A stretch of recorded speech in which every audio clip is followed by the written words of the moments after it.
What's up, everybody? It's me, Melonie Mac here, and I just got back from watching Godzilla vs. King Kong with my family. It was an amazing time. I had a blast. So I just decided to make this little review of my thoughts and impressions on the movie. A lot of y'all know I'm a huge Godzilla fan, and it's just always been a huge part of my life, and it's just been a thing that me and my family have always, Godzilla's always been a momentous thing for us. So grew up watching the Godzilla movies, the old school ones. Whenever a new one would come out, it would be a big momentous occasion. So yeah, they drove hours just so we could all watch it together. So yeah, it was a great time. So that being said, my all-time favorite Godzilla movie is King Kong vs. Godzilla, followed by Godzilla 1985. So yeah, this one I absolutely have to share my opinions on. Now, originally when I heard that they were making Godzilla vs. King Kong, I was like, okay, is this gonna be like a remake of King Kong vs. Godzilla and follow a similar story or something? But clearly that's not the case, which is fine.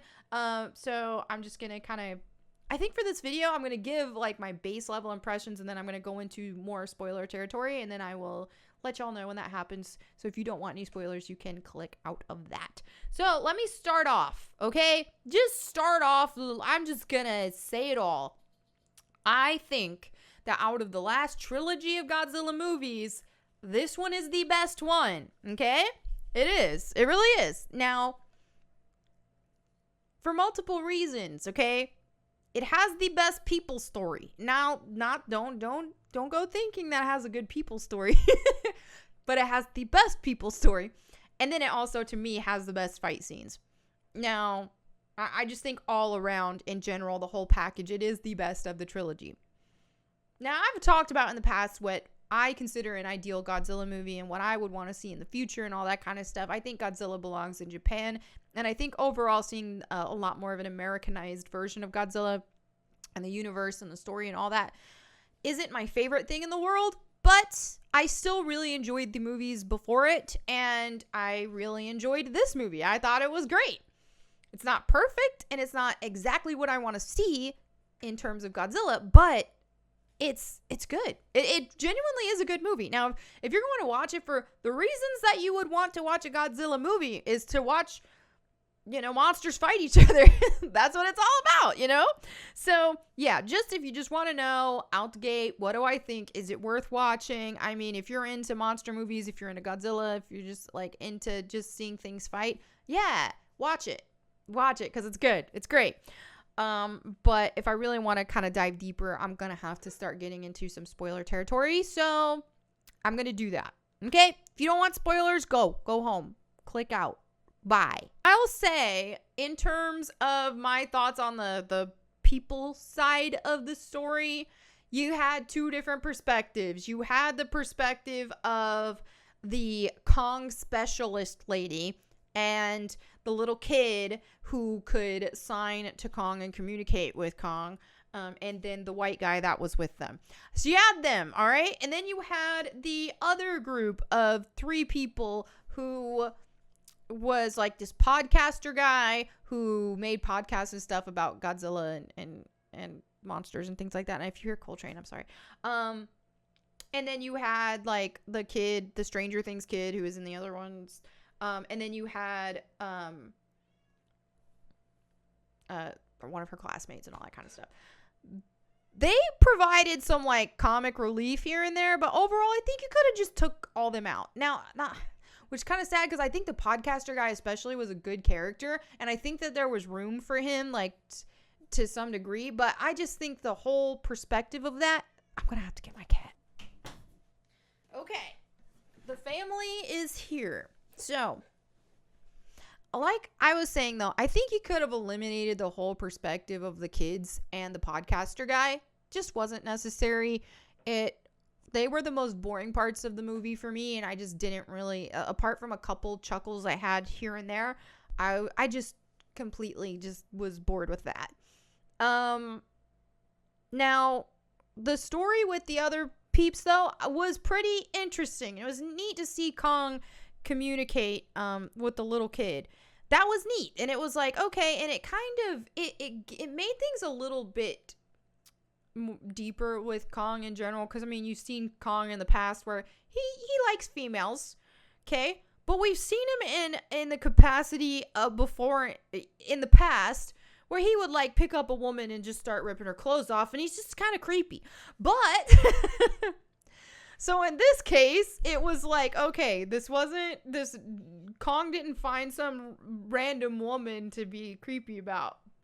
In this case, it was like he had a genuine connection and a like bond with this character, and they were able to communicate with each other, and it was like almost like a family type thing in a way. So that was neat to see, because then you see like Kong has a heart, man, and it was really cool to see that. I did like that. Now I will say, now if you look at like, and here's the thing, is I feel like, and I feel like this was a challenge for the movie in general, and that's why they had to add Mechagodzilla, because the way they positioned things for Godzilla versus King Kong is like, you can't, they're both so likable. The way that they've been portrayed and stuff in the American movies, the recent movies, is that they're just so likable. So you don't want to see a situation where they got to kill each other. You don't want to see one of them die. You don't want to see one of them flat out be the bad guy and one of them be the good guy and all that kind of stuff. Now, if we look at the original King Kong versus Godzilla, of course, the endings were ambiguous, and especially depending on the region that you watched.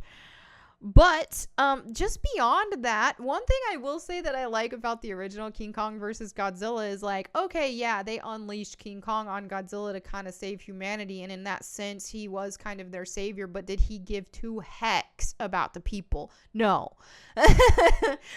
So it wasn't that Godzilla, or that King Kong was like this moral hero of a character for humanity. He didn't care about the people. They were just, Godzilla and King Kong both were just monsters being monsters. You know what I mean? They were monsters being monsters, and they fought each other, and that was that. So the people had to work around that. Now, I do think that, that's kind of more fun in a way. If like Godzilla and King Kong in this case were both just like, hey, they're just monsters being monsters. Let's let them fight, and there's no, like, let's not angle this as like a good guy, bad guy type thing. But in this case, they both had to be good guys. Which I don't know. There's still like, it does make you connect with them, and it makes you like them. And I did really like seeing Godzilla and King Kong team up against Mechagodzilla. I did really like that. Okay. I feel like with the way that the other movies were, they weren't really in a position to where they could make Godzilla genuinely bad at any capacity, because they already set him up as such a hero. And so because of that, I understand. And I think that maybe, in a different interpretation or something like that, then it could work. Because I like to see Godzilla be bad. I just do. I like to see Godzilla just, sometimes he's good, sometimes he's bad. I like that. And in this case, it's just like, okay, he just wants to take out Mechagodzilla because he wants to be the king. Godzilla is the king. So he can't have something with that much potential strength to just be let loose. And the reason why King Kong was safe in this instance is because at the end of the day, Godzilla still could take him. Godzilla, we saw it. We saw him there like kill King Kong, and he walked away, and he didn't just absolutely rip his throat out like he could have. So he knows he's the king, and so he didn't really feel a need there. So okay, I do like that. That was pretty cool. But yeah, so you definitely have the more like, okay, these are two good guys in a lot of ways, and there were some casualties and things like that, but they weren't really, there wasn't they definitely have very strong moral compasses for monsters. I will say that. So yeah, the fight scenes were just, I loved them. I do feel like a lot of the movie is a lot of build up, and your actual fights are very short in comparison to everything else. So I don't know, but the fights were just done so freaking well. When you see them fighting in the city and all the colors and all that whole like choreography there with that was just beautiful. It was so great. And here's my thing too with Mechagodzilla. I love that Mechagodzilla started taking control of himself. Okay, few things here. I also like that Ghidorah was like powering him up because that was really cool. And I like that, you know, you had the dude who was trying to control him, and then Mechagodzilla ended up just like becoming his own, taking over and becoming his own thing. And I liked that. And I also really liked how he attempted to kill Godzilla, because if you remember in King of the Monsters, that's how Godzilla killed Ghidorah, by opening his mouth and then the atomic breath in the mouth. And so he was going to try to do the exact same thing to Godzilla, which is just savage.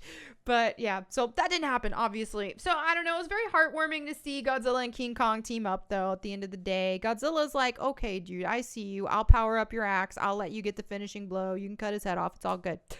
So that was cool. It was heartwarming. It was great. It was great. So yeah, I enjoyed it. I thought it was really good. I thought it was a good movie. It's not my ideal Godzilla movie, like I said, that I've explained in the past and a little bit in this video, but I loved it. I still loved it. I enjoyed it for what, and that's, I went into it with the expectations. I knew at some capacity what to expect. It wasn't that, you know, if you watch the other two Godzilla movies, you know, you're going to get something along those lines. It's what it is. Don't expect anything different. But it was the best of the three. I thought it was great. I enjoyed it. So I think that it's good. I feel like in the future, I want them to kind of wrap up this style. Did you see him trying to get those gerbils? I knew it. He's looking at them. Okay. So yeah, I personally would like to see, you know, more of an authentic Godzilla feeling experience just with Hollywood budget moving on in the future.